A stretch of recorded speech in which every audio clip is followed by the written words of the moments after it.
ஆண்டுதோறும் ஆடி மாதம் 18ஆம் தேதி ஆடிப்பெருக்கு விழா கொண்டாடப்பட்டு வருகிறது. தமிழ்நாட்டில் ஆறுகள் பெருக்கெடுத்து ஓடுவதை குறிக்கும் பண்டிகை இதுவாகும். ஆடிப்பெருக்கு அன்று ஆறு, குளம், ஏரி போன்ற நீர்நிலைகளில் நீராடி வீட்டிலிருந்து கொண்டு செல்லும் உணவுகளை பகிர்ந்து உண்டு வருவர். பொதுவாக ஆடி மாதத்தில் திருமணம் போன்ற சுப நிகழ்ச்சிகள் நடத்தப்படுவதில்லை என்றாலும் ஆடி 18ஆம் நாளன்று தாலி மாற்றும் நிகழ்வு உள்ளிட்ட ஒரு சில சுப நிகழ்ச்சிகளை செய்து கொள்வர். மேலும் விவசாயிகள் நிலத்தில் உழவு பணிகளை தொடங்குவதற்கும் நல்ல நாளாக அமைகிறது இந்த நாள். ஆடிப்பட்டம் தேடி விதை என்ற முதுமொழியும் இதில் இருந்துதான் தோன்றியது. இவ்வாறு பல்வேறு சிறப்பு மிகுந்த இந்த ஆடிப்பெருக்கு நவீன காலத்திற்கு ஏற்ப மாற்றங்களை கண்டுள்ளது. தமிழர் பண்டிகையாம் பொங்கல் பண்டிகை போல ஆடிப்பெருக்கையும் இன்றைய தலைமுறையினர் கொண்டாடுவதற்கு முன் வந்துள்ளனர். அந்த வகையில் சென்னை ராஜா அண்ணாமலைபுரத்தில் டாக்டர் எம்ஜிஆர் ஜானகி மகளிர் கலை மற்றும் அறிவியல் கல்லூரியில் ஆடிப்பெருக்கு கொண்டாட்டம் கோலாகலமாக நடைபெற்றது.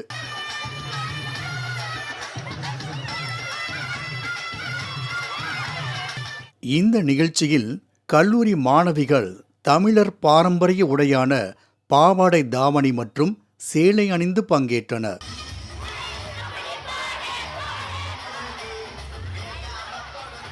முளைப்பாறு ஏந்துவது, சிறு குளத்தில் அகல் விளக்கேற்றி மிதக்க விடுவது, பலவிதமான சாதங்கள் அடங்கிய சித்ரா அன்னம் மற்றும் வீட்டில் தயாரிக்கப்பட்ட தின்பண்டங்களை தோழிகளுக்கு பகிர்ந்து கொடுத்து உற்சாகத்தை வெளிப்படுத்தினர்.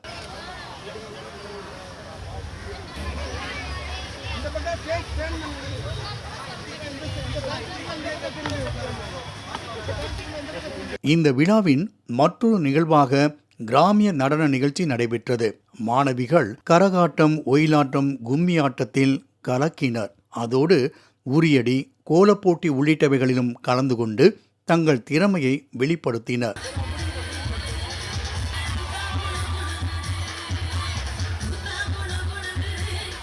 மனித சமுதாயத்தின் முன்னேற்றம் மற்றும் அமைதியான வாழ்க்கைக்கு நம் பாரம்பரியத்தை பாதுகாப்பதுடன் அவற்றின் வரலாற்றை அறிந்து கொள்வதும் அவசியம் என்றும் இளைய தலைமுறையினருக்கு தமிழர் பண்பாட்டை அறிமுகப்படுத்தும் முயற்சியே இவ்விழா என்றும் மாணவிகள் பெருமை பொங்க தெரிவித்தனர். இன்னைக்கு எம்ஜிஆர் ஜானகி காலேஜில் ஆடிப்பெருக்கு செலிப்ரேஷன். ஆடிப்பெருக்கு எதனால் கொண்டாடுறோம் அப்படின்னா நம்ம காவேரி, கங்கா இந்த மாதிரி ரிவர் பாடிஸ் எல்லாம் செலிப்ரேட் பண்ணுறதுக்காக தான். நான் இதே காலேஜில் ஸ்டூடெண்ட்டாக இருந்து இதே காலேஜில் ப்ரொஃபஸர் ஆகிட்டேன். எல்லா வருஷமும் கடந்த 8 வருஷமாக இந்த காலேஜில் இருக்கேன். நான் பார்த்துட்ருக்கேன். அதுக்கு முன்னாடியிலேருந்தே செலிப்ரேட் பண்ணிகிட்ருக்காங்க. இங்கே வேறு மாநிலத்திலேருந்து கூட ஸ்டூடெண்ட்ஸ்லாம் வராங்க.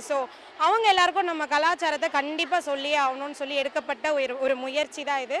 தீபாவளி, பொங்கல் பண்டிகை காலங்களில் மட்டுமல்லாமல் இது போன்ற தமிழர்களின் சிறப்பு பண்டிகைகளையும் கல்லூரியில் நடத்துவது மகிழ்ச்சியடை செய்வதாக கூறியுள்ளனர். ஆடிப்பெருக்கு ஃபங்க்ஷன் எப்படி எந்த அளவுக்கு நாட்டுப்புற சைடாக பண்ண முடியுமோ அந்த அளவுக்கு பண்ணியிருக்காங்க.